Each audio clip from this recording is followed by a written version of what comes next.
안녕하세요. 저는 유치원을 다니고 있는 아들을 혼자 키우고 있는 30대 여자입니다. 제 삶에 이혼은 없을 거라 확신한 만큼 결혼 생활 내내 남편을 믿고 의지했었는데요. 이런 저의 믿음과 확신이 무너지는 건 정말 한순간이더군요. 저는 남편의 외도 사실을 다름 아닌 돌이 갓 지났던 아들 덕분에 알게 되었는데요. 경악스러웠던 저의 이혼 이야기 한번 들어보실래요? 저와 남편은 결혼한 지 3년이 지나가던 부부였어요. 남편은 자세하게 밝힐 순 없으나 어쨌든 공무원이었고 전 평범한 회사원이었어요. 결혼 2년이 지나가던 시기에 임신 사실을 알게 되었고 무사히 출산을 해 눈에 넣어도 아프지 않은 아들을 품에 안게 되었어요. 문제는 육아휴직이었어요. 저희 회사에도 물론 육아휴직이란 제도가 있긴 했지만 아무래도 눈치가 보이는 상황이었고 그에 비해 남편은 육아휴직에 대해 너그러운 편이었죠. 그래서 휴직이 곤란한 저를 대신해 남편이 육아휴직을 쓰고 집에서 아들을 보살피기로 했고 전 그런 남편 덕에 회사에 눈치 보지 않고 몸만 회복하고 출근을 하게 되었던 것이었어요. 시댁에서는 이런 상황을 달갑게 여기진 않았는데 우리 가족을 보면 늘 기분 나쁜 말을 하곤 했죠. 남편이 사표를 낸 것도 아니고 그저 육아휴직을 냈을 뿐인데 꼭 저를 위해 회사를 아예 그만둬버린 것처럼 말이죠. 예로부터 남자는 나가서 일을 해야 어깨를 펴고 사는 법인데 무슨 여자가 돈을 벌겠다고 저 유난을 부리는지. 자고로 여자는 집에서 살림이나 해야지 밖으로 나돌면 안 되거늘. 에이 어머님, 요즘 집에서 그냥 쉬는 여자가 몇이나 된다고요. 요즘엔 다들 결혼하고 아기 낳아도 일 다니고 해요. 넌 내 아들 집에 들여앉히고 일 다니니까 내가 이런 말을 하는 거 아니니? 조선천지 어디에 남자가 애 본다고 집에서 있고 아녀자가 밖으로 나돌면서 돈을 번단 말이냐? 어머님, 아범이 아예 사표를 쓴 것도 아니고 육아휴직을 쓴 거라고요. 언제든 복직하고 싶으면 하면 된다고요. 그러니까 그렇게 나쁘게만 보지 마시고 이해 좀 해주세요. 어머님 저 볼 때마다 매번 그렇게 말하니까 저도 어머님 뵐 때마다 마음이 불편하다고요. 네 마음 편해지라고 나는 할 말도 하면 안 되니? 하여튼 이래서 안 되는 거다. 사회생활 좀 한다고 하늘 같은 시어머니한테 말대꾸나 해대고 말이야. 아무리 좋게 설명을 해도 끝은 매번 저 모양이니 더는 말을 섞고 싶지도 않아지더군요.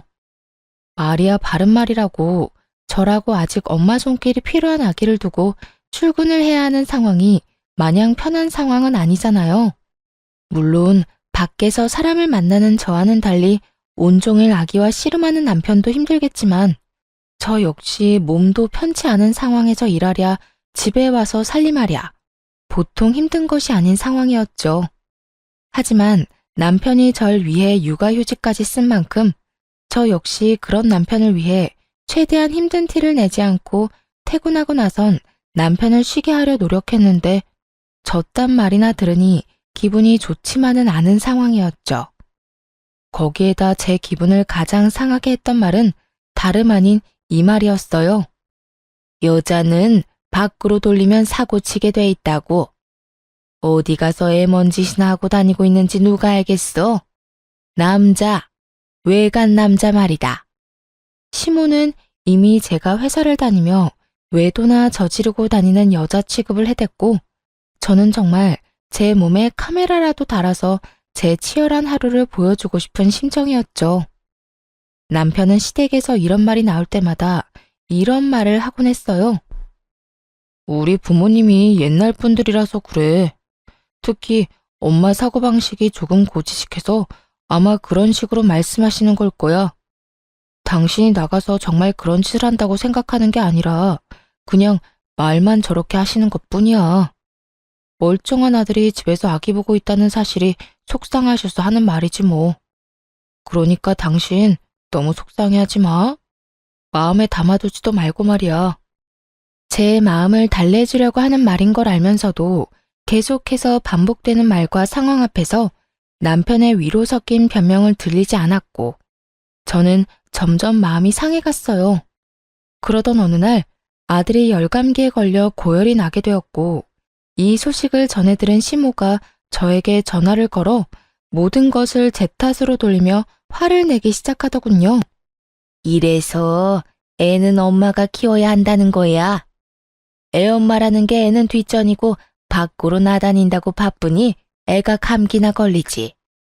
가뜩이나 아픈 아들을 두고 출근하는 것이 마음도 편치 않고 아들과 남편에 대한 미안한 마음 때문에 눈물을 쏟아내고 싶은 심정인데 퇴근하고 집에 돌아오자마자 저딴 소리나 듣고 있으니 그야말로 폭발을 해버리고 말았어요. 어머님은 제 아들이 눈이 간지러워서 눈만 깜빡거려도 제 탓을 하실 건가요? 애들이 크다 보면 아프기도 하고 감기에 걸리면 열도 날 수 있는 일인데 그건 애가 크는 과정인 거지 누가 잘못하고 누가 틀려서 그런 일이 일어난 게 아니잖아요. 자연스럽고 당연한 일인데 왜 그걸 제 탓으로만 돌리세요? 저도요, 회사 다니고 싶어서 다니는 거 아니고요. 회사 다니고 싶은 남편 끌어다 앉힌 것도 아니라고요. 육아휴직을 먼저 내겠다고 말을 꺼낸 사람도 육아휴직을 결정한 사람도 다 남편이니 더는 저한테 이런 식으로 말하지 마세요. 너 이때까지 이렇게 할 말이 많은데 어떻게 참고 살았니? 입이 무거운 건지 속이 엉큼한 건지 알 수가 없구나. 시모는 있는 힘껏 말을 비꼬아대며 비아냥대고 있었고 저 역시 그런 시모에게 지지 않고 제 할 말을 해주었어요. 언젠간 그만하겠지 싶어 이때껏 참았는데 계속 참았다간 아들이 다 커서 장가 갈 때까지도 잘 되면 남편 덕분 뭐 하나라도 잘못되면 제 탓이라고 할 것 같아서 더는 참을 수가 없었네요. 넌 무슨 말을 그렇게 하니? 내가 또 언제 그렇게까지 네 탓만 했다고. 남들이 들으면 크게 오해하겠어. 난 전부 너를 걱정하는 마음의 한 말이었단다. 시모는 제가 한마디도 지지 않고 맞서자 그제야 한 발 물러서며 본인이 언제 그랬냐고 발뺌을 했고 전 그런 시모에게 조금 더 단호하게 경고 아닌 경고를 날려주었습니다. 어머님은 그런 의도가 아니었다고 한들 모든 걸 제 탓이라고 생각하고 절 미워한다고만 생각이 들었어요. 앞으로는 제가 이런 오해를 하지 않도록 어머님께서 조금 더 조심히 해주세요. 저 역시 그렇게 생각하지 않도록 노력할 테니까요. 그러면 들어가세요. 저는 그대로 전화를 끊어버렸고 남편은 그런 제가 심했다고 생각했는지 저에게 이렇게 말하더라고요. 꼭 그렇게까지 말했어야 했어. 엄마도 애가 아프니까 속상해서 하는 말이잖아. 이때까지 잘 참다가 갑자기 왜 그래? 내가 참기만 하면 어머님이 그만했을 것 같아? 아마 모르긴 몰라도 날 한평생 못 살게 굴었을 거라고. 난 절대 그렇게는 못 살아. 내가 무슨 죄를 지었다고 이런 말을 듣고 살아야 해? 당신이 나서서 막아줄 거 아니면 앞으로 아무 말도 하지 말고 지켜나 봐. 제가 이런 식으로 단호하게 말하자 남편도 가만히 있어주더라고요. 남편은 알았던 거죠. 제가 한 번 아니라고 생각하고 화가 나면 말릴 수 없다는 걸 말이죠. 남편은 더는 이 일을 입에 올리는 일은 없었고 시모 역시 여전히 저를 싫어하는 티가 나긴 했지만 모든 것을 제 탓으로 돌리는 태도는 점차 줄어들더군요. 그렇게 1년이라는 시간이 지났고 무사히 아들의 돌잔치를 마치고 난 얼마 뒤였어요. 남편은 슬슬 복직하고자 하고 있었고 아들을 잃은 시기에 어린이집을 보내야 한다는 사실을 친정엄마가 알게 된 모양이에요. 아이가 조금 더 클 때까진 봐주신다고 먼저 말해주셔서 한숨 돌린 상황이었죠. 남편의 복직이 결정되고 복직의 날이 다가오던 어느 날, 남편의 생일 역시 맞물리게 되어 같은 사무실 동료들을 집으로 초대하게 되었어요. 남편이 육아휴직을 내는 동안 여러모로 고생 많으셨다는 의미로 미안함과 감사한 마음을 표현하기 위해 겸사겸사 마련한 자리였어요. 약속 시간이 되자 남편의 동료들이 집으로 찾아왔고 준비된 음식들을 먹고 있으니 낮잠에서 깬 아들이 나오더라고요. 당시 낯을 가리기 시작했던 터라 낯선 사람들의 모습에 울음을 터뜨리거나 곧장 전화 남편에게 다가가 안길 거라고 예상했던 제 생각과는 달리 제 아들은 한 여자 직원의 품으로 달려가 안기더니 이렇게 말하더라고요. 엄마! 어눌하지만 정확한 말 엄마였어요. 엄마, 아빠, 할미 정도는 할 줄 알았고 낯을 가린다는 것 자체가 익숙한 사람은 알아본다는 거잖아요. 분명 낯가림이 극에 달해 있던 시기였는데 낯선 여자에게 안겨버리는 아들을 보고 있으니 참 의아하더라고요. 어머, 지혜씨가 애들한테 인기가 많나 보네. 어떻게 이 많은 사람 중에 단번에 지혜씨한테 가서 안기나? 그러게, 엄마라고 하는 말 들었지? 아기 목소리 너무 귀엽다. 지혜씨, 기분이 어때? 처녀가 한순간에 아기 엄마가 되었네. 오늘은 제가 하루 동안 엄마가 되는 건가요? 그나저나 아기가 너무 귀엽네요. 한 품에 쏙 들어오는 게 기분이 너무 이상해요. 저마다 아들의 행동을 보며 귀엽다며 까르르거리며 대화를 나누고 있었고 아들을 안고 있는 여자 직원 역시 너스레를 떨며 아들을 더 꽉 안더라고요. 거기까진 그러려니 하며 아들이 그 여자 직원이 마음에 들었나 보다 애써 넘길 수 있었어요. 하지만 정말 의아한 일은 그 뒤에 일어나고 있었죠. 아들은 그 여자 직원의 무릎에 앉아 끊임없이 그 여자 직원에게 엄마라고 하고 있었고 그 여자 직원은 당황하는 기색 하나 없이 아들을 자신의 앞에 앉히고선 익숙하다는 듯 아들을 돌보고 있더라고요. 아들이 가장 좋아하는 발바닥 주물러주기부터 해서 울다가도 바나나만 주면 뚝 그치는 아이한테 바나나까지 먹이고 있었어요. 가족이 아니라면 알지 못하는 아들의 특성을 세세하게 잘 알고 있는 여자 직원을 보며 다른 사람은 몰라도 저는 알 수 있었죠. 이 여자 분명 내 남편과 무언가가 있다는 것을 말이죠. 거기에다 그런 제 예상을 뒷받침해주듯 남편은 지나치게 제 눈치를 살피기 시작하더군요. 전 그런 남편을 보며 더욱 제 가설을 확신하게 되었고 표정 관리에 힘쓰며 무사히 식사 자리를 마무리하게 되었습니다. 손님들을 다 보내고 난 후 여전히 제 눈치를 지나치게 살피는 남편을 최대한 아무렇지도 않게 대하고 있었어요.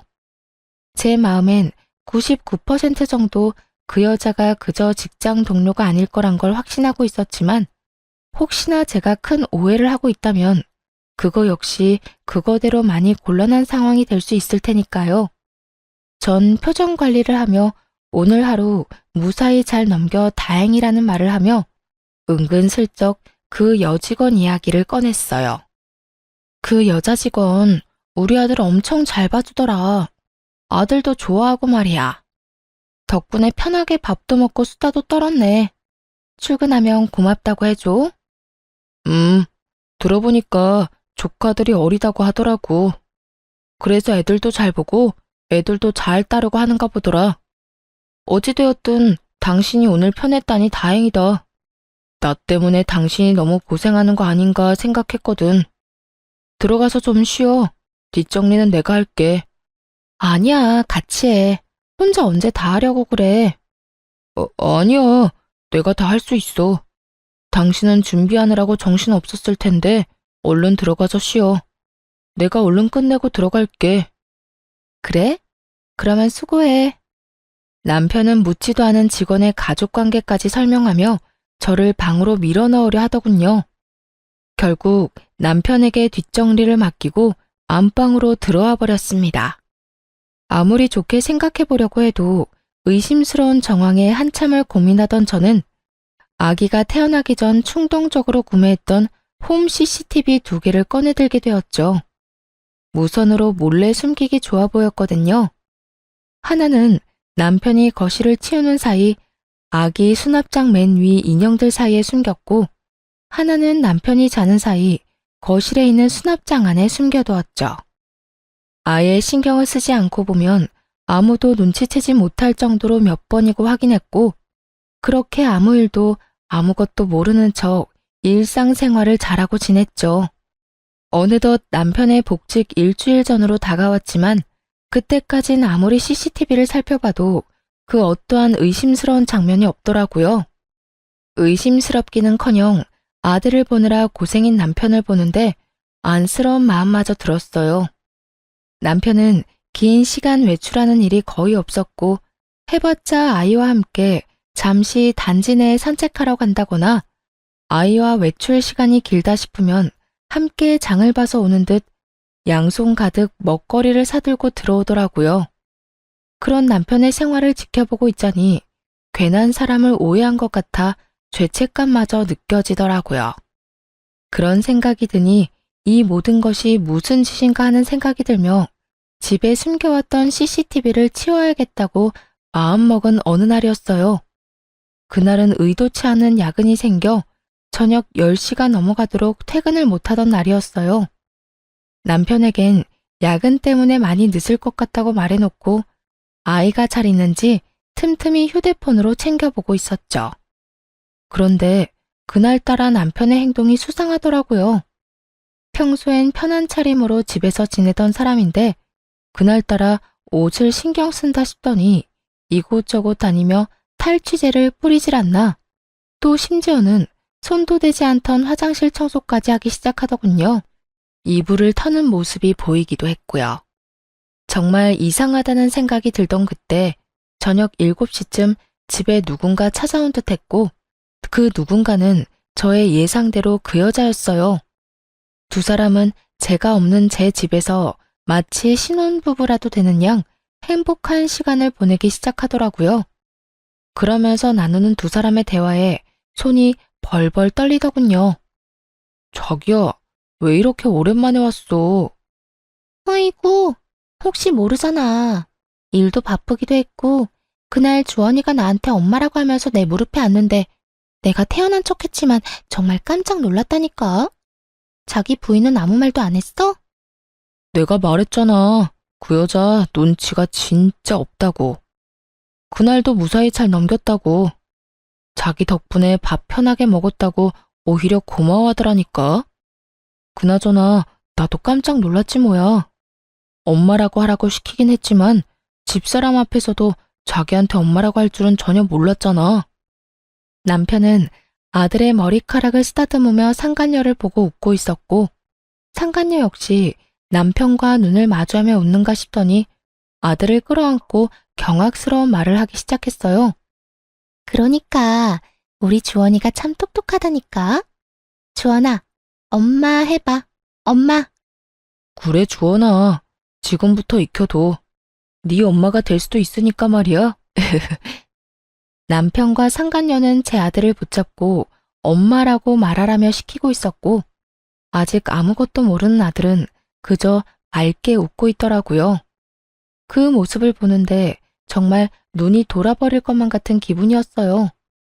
그게 끝이 아니에요. 상간녀는 옷방으로 들어가 편한 옷까지 갈아입고 나와선 집 주인인 척 행세를 하는데 정말 집으로 당장 뛰어가고 싶은 심정이었어요. 그 모든 장면을 보는데 왜 제 아들이 상간녀에게 엄마라고 부르며 살갑게 굴었는지 알 것만 같더라고요. 기특하고 똑똑하다며 아들에게 관심을 주는 것도 잠시. 둘만의 시간을 보내기 시작하자 아들은 방에서 혼자 놀고 있으라며 뒷전이 되어버렸고 두 사람은 그저 세상에 둘만 남은 사람처럼 시간을 보내더군요. 그런데 자기야, 자기 정말 이혼할 거야? 너?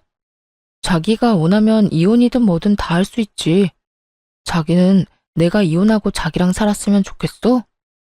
나야 그러면 좋지. 이혼을 하더라도 최대한 조용하게 잡음 없이 해야 해. 당신 부인이 알면 위자료는 둘째치고 우리 일에도 지장이 생길 수도 있다고. 그래, 나도 알아. 그런데 집사람은 걱정도 하지 마. 지금쯤 아무것도 모르고 열심히 일만 하고 있을 테니까 말이야. 어쨌든 나도 조용히 빠르게 이혼할 수 있는 방법을 찾고 있으니까 조금만 더 기다려줘. 당연하지. 언제까지든 기다릴 테니 이혼하고 오기나 해. 두 사람은 제가 모든 것을 듣고 보고 있다는 사실은 상상치도 못한 채 저와의 이혼을 계획하고 있었고 그 모습을 보는 저는 분노로 몸이 다 떨려왔어요. 그렇게 전 모든 상황들을 보며 이혼을 결심하게 되었고 아들을 뺏기지 않고 보호하고자 계획을 세우게 되었죠. 들어보니 남편은 아들을 본인이 키우고 싶어 하는 것 같았고 상간녀는 그런 남편의 말에 동의하는 척은 하지만 진심은 그게 아닌 듯 했습니다. 남편이 잠시 화장실을 가거나 하면 다가오는 아들을 밀어내기 바빴으니까요. 모든 증거를 확보한 저는 회사를 며칠 쉬기로 하고 변호사를 만나며 이혼을 준비하기 시작했어요. 남편의 외도로 비롯된 이혼이기도 하고 상간녀의 행동, 남편이 아들이 있는 장소에서 외도를 저지른 점, 거기에다 두 사람의 시간을 보내느라 우는 아들을 그냥 방치한 점 등 여러 가지 증거로 볼 때 양육권은 제가 가지고 올 확률이 거의 확실하다고 했지만 더 확실하게 양육권을 가져올 증거가 필요했어요. 그래서 남편을 시댁으로 불렀고 시댁에서 확실하게 제 양육권을 확보하기로 했죠. 아들을 친정에 맡기고 온 남편이 시댁으로 들어왔고 전 남편 놈이 들어오자마자 남편의 싸대기를 시원하게 날려버렸죠. 순식간에 일어난 일에 남편과 시모는 멍하니 보고만 있었고 시모는 목덜미를 잡고 개거품을 물고 있더라고요. 너 이게 무슨 짓이야? 감히 내 앞에서 누구 얼굴에 손을 대는 게야? 네가 정녕 미친 거야? 어머님, 미친 사람은 내가 아니라 이 사람이에요. 제 말에 남편은 억울하다는 듯 저를 보며 득달같이 따지고 들기 시작했어요. 내가 뭘 잘못했는데 다짜고짜 이러는 거야? 내가 갑자기 왜 이러는지 조금도 짐작이 안 가니? 그만큼 당당한 거야? 아니면 워낙 잘못한 게 많아서 뭘 말해야 할지도 모르겠는 거야? 말을 해. 당신이 아무 설명도 없이 이러는데 내가 어떻게 알아? 정확히 설명을 해보란 말이야. 아, 그래? 그러면 이거 좀 볼래? 여전히 아무것도 모르겠다는 표정으로 피해자인 척하는 남편을 향해 미리 영상분을 캡처해 뽑은 사진을 남편의 얼굴에 냅다 던져버렸어요. 땅바닥에 떨어진 사진을 봤는지 남편 얼굴이 점점 사색이 되어 가더라고요. 당신 아주 대범하더라. 감히 우리 집에서 이딴 짓을 해? 그것도 내 배 아파서 낳은 내 자식 앞에서? 네가 이러고도 인간이야? 이게 아빠라는 인간이 할 짓이냐고. 차라리 애를 맡기고 밖에서나 만나서 놀아야지. 이게 도대체 뭐 하는 짓이야? 여보, 그게 아니라 내 말 좀 들어봐. 그게 아니긴 개뿔. 이미 다 듣고 이미 다 봤어. 너 나랑 이혼한다며? 최대한 조용하고 잡음 없게 이혼을 해? 누구 맘대로. 내가 너랑 이 여자 가만둘 것 같아? 저는 고함을 질러버렸고 시모는 빠르게 다가와 바닥에 떨어진 사진을 주워 들더라고요. 사진을 쥔 시모의 손이 덜덜 떨리고 있었는데 그런 손과는 달리 표정은 애써 평온한 척 연기를 하기 시작했어요. 그 상황에서도 어떻게 해서든 남편에게 불리한 상황을 만들기 싫어 악착같이 괜찮은 척, 아무렇지 않은 척, 태연한 척 연기를 하는 것이었죠. 그렇게 한참 마음을 가다듬던 시모는 태연한 목소리로 말했어요. 그래서 어쩔 거니? 애도 있는데 이까진 일로 이혼이라도 할 거니? 남자들 사회생활 하다 보면 이런 실수 한두 번은 다들 하고 살아. 남편이 바람 좀 피웠다고 이혼하면 이 세상에 나만 아는 부부가 있을 거라 생각해? 어머님 같으면 다른 여자랑 바람나서 언제 이혼할까 날짜 세고 있는 남자랑 살 수 있어요? 나 때는 다 그러고 살았다. 두 집 살림쯤은 기본으로 참고 살았어. 그건 그때고 지금은 아니잖아요. 어머님은 이해하고 살 수 있을지 몰라도 저는 제정신이 올바르게 박혀 있어서 절대 그렇게는 못 살겠네요. 당장 이혼할 겁니다. 시모는 단호한 제 태도에 콧방귀를 끼며 제 예상에서 한치도 벗어나지 않는 말을 하기 시작하더군요. 그래? 네 뜻이 정 그렇다면 이혼하거라.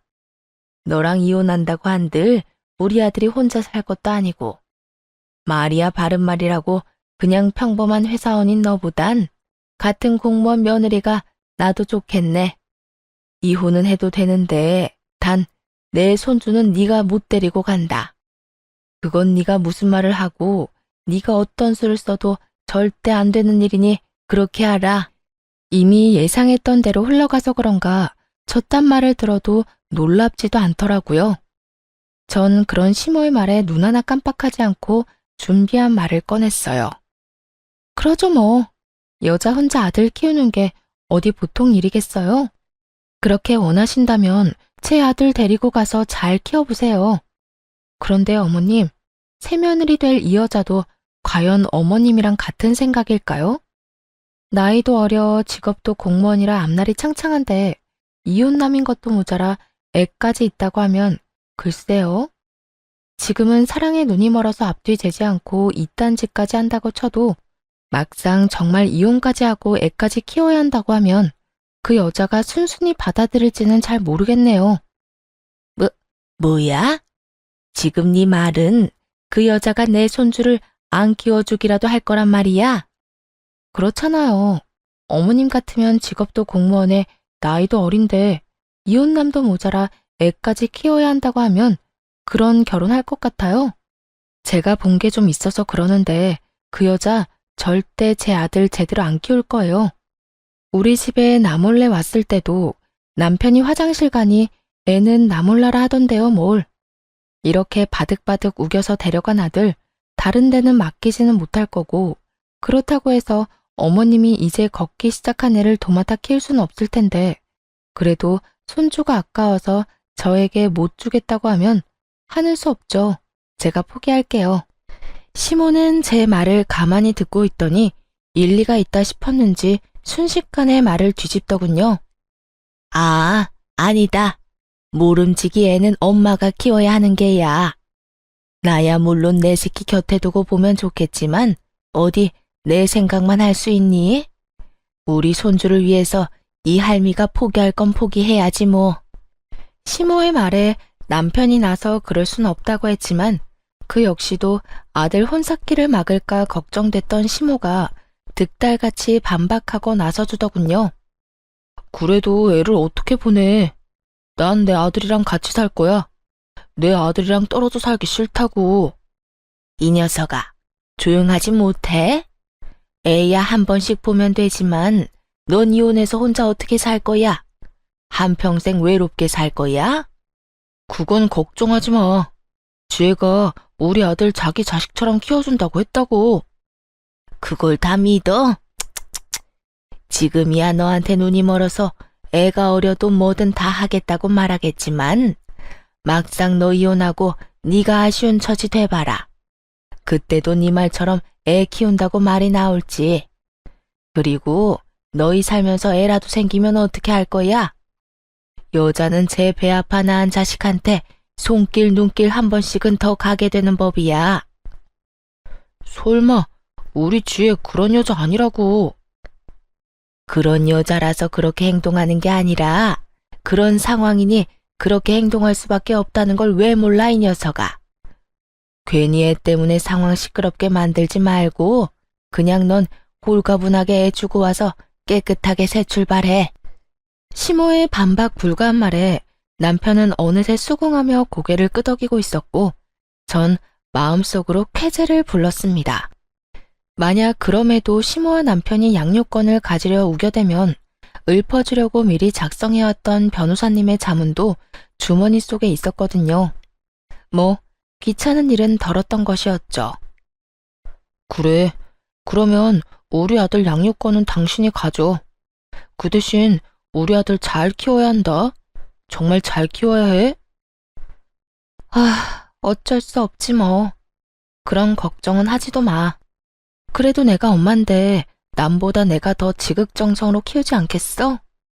당신은 이상한 걱정하지 말고 이혼이나 잘 준비해. 그렇게 양육권 문제도 마무리되었고 그 자리에서 양육권 포기 각서도 받았습니다. 물론 양육권을 포기한다는 모든 대화 내용도 녹음을 따로 해두었고요. 양육권을 확보하게 된 저는 이혼 절차에 박차를 가했고 소장이 다 작성되던 그날 바로 이혼 서류와 상간녀 소장을 가지고 직접 남편과 상간녀가 일하는 사무실로 찾아갔습니다. 그날은 남편의 복직 첫날이었기에 여러모로 기념스러운 날이 되려고 그날로 정했던 것이었죠. 아침 일찍 사무실로 찾아가니 때마침 사람들이 다 모여 남편의 복직을 환영하고 있더라고요. 이혼도 코앞으로 다가왔겠다. 회사 복직도 했겠다. 입이 찢어질 듯 웃고 있던 남편과 상간녀는 저를 보자마자 얼굴이 새파랗게 질려가더군요. 당신 여기까지 무슨 일이야? 무슨 일은 직접 줄 게 있어서 이렇게 왔지. 이렇게 말한 저는 손에 들린 서류 봉투를 흔들었고 남편은 어떤 것임을 짐작했는지 저를 끌고 나가려고 안간 힘을 쓰더라고요. 이렇게 쉽게 끌려나가려고 그 아침 대바람부터 찾아온 것이 아니었잖아요. 전 초인적인 힘을 발휘해 남편을 뿌리치곤 남편의 얼굴엔 이혼 서류를, 상간녀의 손엔 상간녀 소장을 쥐어줬어요. 이건 당신 거고 이건 그쪽 거. 보면 알겠지만 당신한테 준 건 이혼 서류고 그쪽한테 준 건 상간녀 소장이야. 제 입에서 상간녀라는 단어가 나오자 사무실엔 정적이 흐르고 모두가 놀란 토끼 눈을 하며 남편과 상간녀를 번갈아 보더군요. 상간녀는 이런 와중에도 발뺌하기 바쁘더라고요. 이걸 왜 날 줘요? 사람 착각한 것 같은데 저 이런 거 받을 이유가 없다고요. 받을 이유가 없어? 그럼 내가 받을 이유를 여기서 한번 읊어줄까?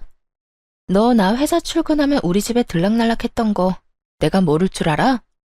내 남편한테 이야기 못 들었니? 내가 다 알았다는 거.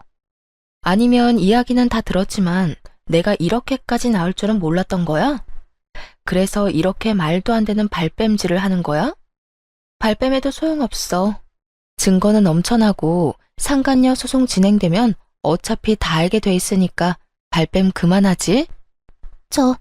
저는 정말 아니라니까요.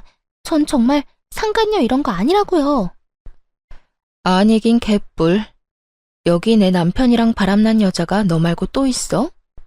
헛소리 그만하고 소장 주인 제대로 찾아간 거 맞으니까 내용 잘 읽어보고 위자료나 제대로 준비해.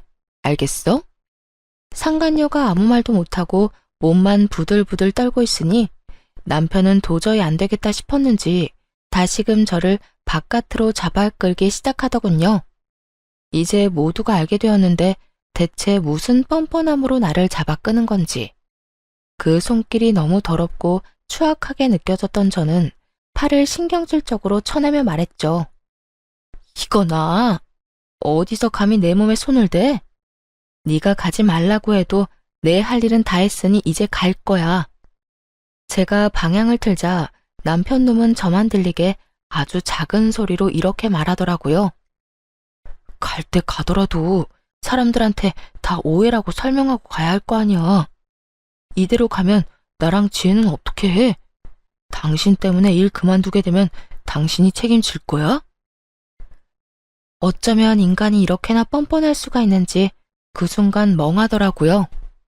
어쩌다가 인간이 이렇게까지 변했나 싶기도 하고요. 어이없다는 듯 남편을 쳐다보다 큰 소리로 고함을 치고 사무실을 나와버렸습니다. 야, 뭐? 오해? 너랑 저 여자 바람 피운 증거가 차고도 넘치는데 오해는 무슨 오해야. 그리고 너희가 불륜 저질러서 일 못하게 된 걸 왜 나한테 책임을 지래? 정신 차려. 내 인생 망친 너희들이 나한테 어떻게 해줘야 하지. 너희한테 내가 해줄 건 복수 말곤 없다 이거야. 할 일을 무사히 마친 저는 집으로 돌아와 버렸고 그 후 본격적인 이혼이 진행되었어요. 저는 두 사람 모두에게 위자료를 받게 되었고 양육권 재산 분할까지 제가 원하는 대로 이혼을 마쳤죠. 전 남편과 상간녀는 불륜 사이가 기정사실화되었고 당연히 내부 징계를 통해 힘들게 공부해서 된 공무원이란 직업을 그만두게 되었죠. 그렇게 직업만큼은 지키고 싶어 하더니 제 계획대로 다 이루어져서 얼마나 기뻤는지 모릅니다. 재판을 통해 이혼이 확정되는 날 전남편과 상간녀가 백수 신세가 되었단 걸 알았는지 시모에게 전화가 와 온갖 악담을 퍼부어대더군요. 네가 그러고도 사람이야? 그냥 조용히 이혼이나 하면 되지. 거길 왜 찾아가서 우리 귀한 애들 백수로 만들고 난리야? 너 어떻게 책임질 거야? 우리 아들이 몇 년을 공부해서 어떻게 된 공무원인데? 네가 다 책임져. 네가 다 책임지라고. 내 진짜 개념 없는 아줌마인 건 알고 있었지만 이 정도인 줄은 몰랐네. 잘못을 했으니 그 모양 그 꼴이 된 걸 왜 나한테 책임지래요? 공무원이나 되는 양반이 불륜 저지르고 조강지쳐 버릴 생각이나 하니까 그 모양 그 꼴이 된 거라고요. 너 지금 말 다 했니? 개념이 없어? 개념은 네가 없겠지. 양육권도 넘겨줬으면 고맙다 하고 조용히 이혼해주면 다 좋았을 일을 이렇게까지 일을 키워서 내 아들 앞길까지 망쳤어야 했어? 시모는 본인이 한 말이 기억도 나지 않는 것인지 양육권을 저에게 인심 써서 넘겨줬다는 듯 말하더군요. 그 어미의 그 자식이라더니 두 사람 다 한 채의 틀림도 없이 정신을 못 차리고 말이죠. 말은 똑바로 하세요. 양육권을 준 게 아니라 혹시나 그 귀한 아들 재혼하는데 걸림돌이 될까봐 떠넘겨버린 거 누가 모를 줄 알아요? 떠넘기긴 누가 떠넘겼다고 그래? 내가 그때도 말했다시피 애는 엄마가 키우는 게 맞으니까 마음이 아파도 보낸 거였다. 어디 그 말만 했나요? 애는 홀가분하게 엄마 줘버리고 깨끗하게 새 출발하고도 했잖아요. 그 말이 네 발목 잡기 전에 보내라는 말이랑 뭐가 다른가요? 이거 봐라. 네가 이렇게 말꼬리를 물고 늘어지니 내 아들이 바람이 난 게지. 남자가 나가서 바람 피우는 데는 다 여자 때문이지 무슨 이유가 있겠니? 그러니까 너도 내 아들 욕하고 다니지 말고 네 반성이나 하면서 살아. 내가 진짜 이렇게까지 안 하려고 했는데 하는 꼴 보니 더는 못 참겠네. 이보세요 아줌마. 아줌마가 그따위로 아들을 키우니까 그 모양 그 꼴이 된 거라고요. 그리고 내 입으로 내가 무슨 말을 하고 다니든 아줌마가 무슨 상관이에요? 나한테 신경 끄고 아들하고 새로운 며느리한테나 신경 쓰고 살라고요. 그리고 그렇게 금쪽 같은 아들한테 말 좀 전해줄래요? 백수가 되었든 말든 재혼을 하든 말든 난 관심 없는데 양육비나 똑바로 잘 보내라고. 그러면 끊을게요. 그 후 얼마 지나지 않아 전 남편과 상간녀의 재혼 소식이 들려오고 저에게 위자료를 주느라 꽤 큰 돈이 나간 두 사람은 시댁에 합가를 해서 신혼 살림을 시작했다는 이야기를 들을 수 있었어요. 그렇게 2년이란 시간이 지났고 전 그 악몽 같던 날들을 잊으려 노력하며 잘 지내고 있었죠. 이사도 해버렸고 연락처도 진작 바꿔버려 더는 연이 닿을 일이 없을 거라 생각했는데 술에 취한 전 남편이 새벽에 집으로 찾아온 것이 아니겠어요? 여긴 어떻게 알고 찾아온 거야? 아, 술 냄새. 술 먹었니? 나 술 좀 먹었어. 여긴 여기저기 묻고 물어 알아냈지. 술 먹다 보니까 우리 아들이 너무 보고 싶어서 말이야. 우리 아들 잘 지내지? 술에 취한 전 남편은 아들 타령을 하며 집으로 들어오려고 했고 얼른 그런 전 남편을 밀쳐내버렸어요. 양육비는 고작 6개월 주고 잠수를 타버린 놈이 어디서 감히 아들을 입에 올리는 것인지 아직도 정신 못 차렸구나 싶더라고요. 집으로 들어오려다 제지를 당한 전 남편은 현관문에 기대더니 갑자기 하소연을 하기 시작하더군요. 나 와이프랑 하루가 멀다고 싸운다. 요즘 같아선 이렇게 싸우려고 그 꼴을 다 보고 재혼을 했나 싶다니까. 그렇게 좋아 죽어서 아들까지 버리고 이혼했으면 보란듯이 잘 살기나 하지 싸우기는 왜 싸워? 그러게나 말이다. 내가 두 여자 사이에서 피말라 죽을 것만 같아. 엄마는 엄마대로 잘 살고 있는 아들 인생 말아먹은 여자라고 와이프 구박하고 와이프는 와이프대로 멀쩡한 처녀 꼬셔서 이 모양 이 꼴로 살게 만든 게 누군데 누구 보고 책임 전가하냐고 따져묻고 어느 사람도 지려고 하질 않는다니까. 그렇게 싸우고 나면 그 화를 우리 반까지 가지고 와서 나한테 짜증을 내니 우리도 싸우게 되고. 내가 요즘 정말 미치겠다. 전 남편은 웃기지도 않게 저에게 부부싸움을 한 이야기를 꺼내더군요. 그래서 요즘 그렇게 싸운다고 하소연이나 하려고 찾아왔니? 그것도 이 새벽에? 아니, 그렇게 힘들다 보니 우리 아들이 너무 보고 싶더라고. 그래서 찾아왔지. 그래서 말인데 잠시 얼굴만 좀 보여주라. 응? 밀고 들어오려는 전 남편을 최선을 다해 막아서며 양육비 이야기를 꺼냈죠. 얼굴 같은 소리 하네. 내가 너 양육비 청구 소송하려다가 네 인생이 불쌍해서 참고 있는 거야. 이때껏 밀린 양육비 일시불로 내놓을 거 아니면 헛소리 하지 말고 얼른 가라. 아랑곳하지 않고 술주정을 부리기 시작하더군요. 이미 정신이 나가버린 상태인 듯했고 주머니를 뒤져 전 남편의 휴대전화로 상간녀에게 전화를 걸었어요. 지금 시간이 몇 시인데 안 들어오고 뭐해? 그러게, 지금 시간이 몇 시인데 네 남편 지금 우리 집 현관문 앞에 퍼지고 앉아서 술주정 부리고 있다. 얼른 와서 좀 치워줄래?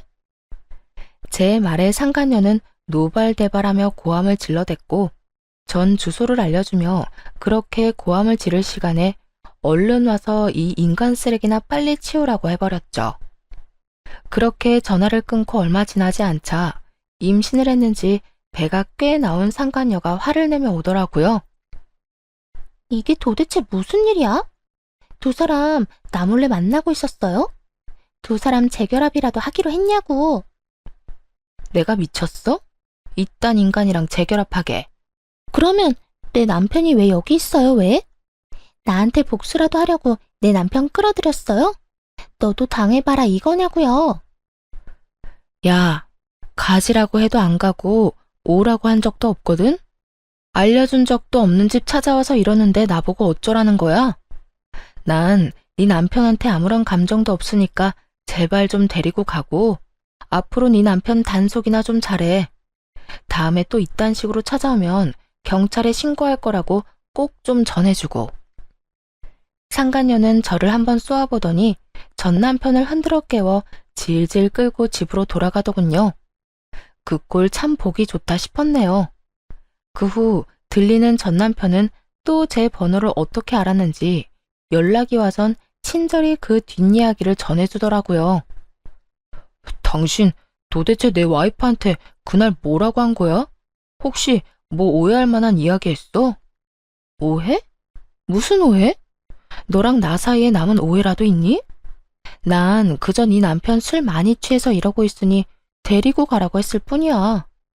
아, 나한테 개거품 물길래 남편 단속이나 잘해라고도 했네.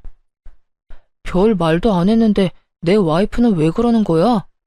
당신하고 나하고 다시 만나는 게 분명하다면서 흥신소에 의뢰를 해서라도 증거 잡아낼 거라고 난리를 부리는데 나 정말 미치겠다고. 도대체 우리 집이랑 전화번호 누가 알려줬는지 모르겠는데 이딴 말이나 하려고 전화했니? 술도 다 깬 것 같으니까 다시 한번 말할게. 너 나한테 연락하고 찾아오려거든 밀린 양육비 다 내놔. 양육비는 꼴랑 6개월 주고 입 닦아놓고선 어디서 양심도 없이 연락질이야? 네 부인이랑 싸우든 말든 난 관심도 없으니까 찾아오지도 말고 연락도 하지 마. 한 번만 더 연락하거나 찾아오잖아? 경찰에 신고는 물론이고 바로 양육비 청구 소송 들어갈 테니까 그렇게 알아. 전 전화를 끊어버리고 차단을 해버렸고 그 후 다른 소식이 들려오더군요. 상간녀의 광기 어린 집착에 결국 전 남편도 폭발을 했는지 큰 싸움이 되어버렸고 화가 머리끝까지 난 상간녀는 전 시댁을 뒤집어 엎어버리고 짐을 싸서 나가버렸다고 하더라고요. 전 시모는 그 모습을 보곤 목덜미를 잡고 뒤로 넘어가 버렸고 세상에 다시 없을 사랑이라고 자부하던 두 사람은 이혼을 하게 되었다고 합니다. 뱃속에 아기까지 있는데도 말이죠. 그렇게 사랑해서 모든 걸 다 버리고 결혼까지 하더니 그 사랑의 결말이 겨우 가정 파탄이라니. 역시 불륜 커플에 어울리는 결말이다 싶었네요. 그러게 바람 피운 게 뭔 죄냐며 창피한 줄 모르고 나댈 때 알아봤죠. 그 후 전 잘 지내고 있습니다. 몇 년이라는 시간이 또 지났고 아이는 이제 유치원에 다니고 있어요. 그리고 또 전해드릴 좋은 소식은 제가 결혼을 앞두고 있다는 것이에요. 제가 만나는 남자는 회사 거래처 사람으로 알고 지낸 지는 오래된 사람이에요. 이혼을 하고 3년 뒤쯤엔가 우연찮은 계기로 밥을 함께 먹게 되었고 이런저런 이야기를 나누다 가까워졌죠. 처음엔 그저 친구처럼 지냈는데 어느 날 갑자기 예비 남편이 고백을 해오더라고요. 저 사실은 오래전부터 관심이 있었어요. 그게 이혼하고 난 뒤부터 말이에요. 상황이 상황인지라 천천히 다가가려고 했는데 마음이 자꾸 급해져서 안 되겠어요. 우리 지금처럼 친구같이 만나는 거 말고 좀 더 가까운 사이로 지내면 안 될까요? 이 고백을 듣는데 제 인생에는 다시 없을 거라 생각했던 설렘이 느껴지더라고요. 그래도 애까지 있는 돌싱녀에겐 너무 아까운 사람이라는 생각에 그저 안 된다고 밀어냈는데 그런 저를 끝까지 잡아주더라고요. 그렇게 저는 예비 남편의 마음을 받아주게 되었고 결혼까지 앞두고 있네요. 배려심도 깊고 무엇보다 제 아들을 친자식처럼 아끼고 사랑해주는 제 예비 남편에겐 남다른 아픔이 있는데요. 그건 바로 부모님이 일찍 돌아가셨다는 것이에요. 오랜 시간 사랑이 고팠던 제 예비 남편에게 저와 제 아들이 아낌없는 사랑을 주며 함께 잘 살아가 보려고 합니다. 어렵게 시작한 관계이고 힘들게 마음먹은 재혼인 만큼 더 신중하고 더 최선을 다해 살아보려고요. 다들 응원해 주실 거죠? 사실 아들을 데리고 이혼을 하게 될 때만 해도 제가 재혼을 할 거란 생각은 하지도 못했었어요. 하긴 예상하지 못한 이혼도 했는데 재혼은 못하란 법은 없긴 하죠. 어쨌든 이혼할 때까지만 해도 여자로서의 제 삶은 끝이 났고 오로지 엄마로서의 삶만 남았다고 생각했는데 그건 또 아니더라고요. 그렇다고 해서 이혼을 하고 난 후 아들과 살던 시절이 행복하지 않았던 건 아니었지만 새 사람이 되고 나니 그 행복은 배가 되어 돌아왔어요. 제가 이런 말을 하는 이유는 바로 저와 비슷한 상황에 계신 분들 때문인데요. 아이가 있기 때문에 한 번의 실패 때문에 등등 많은 이유로 새 출발을 생각도 하지 않는 분들이 많더라고요. 그런 분들께 말씀드리고 싶어요. 자녀분을 홀로 양육하고 있다는 건 그만큼 사랑이 넘치고 책임감이 있다는 뜻이고 이혼을 했다는 건 손가락질 받거나 욕먹을 일이 아니란 것이에요. 아무 잘못도 없는 우리가 한 발 내디뎌 행복해야 하는 건 당연한 거 아닐까요? 다들 행복하세요. 제가 응원할게요. 긴 사연 함께 해주신 분들 감사합니다.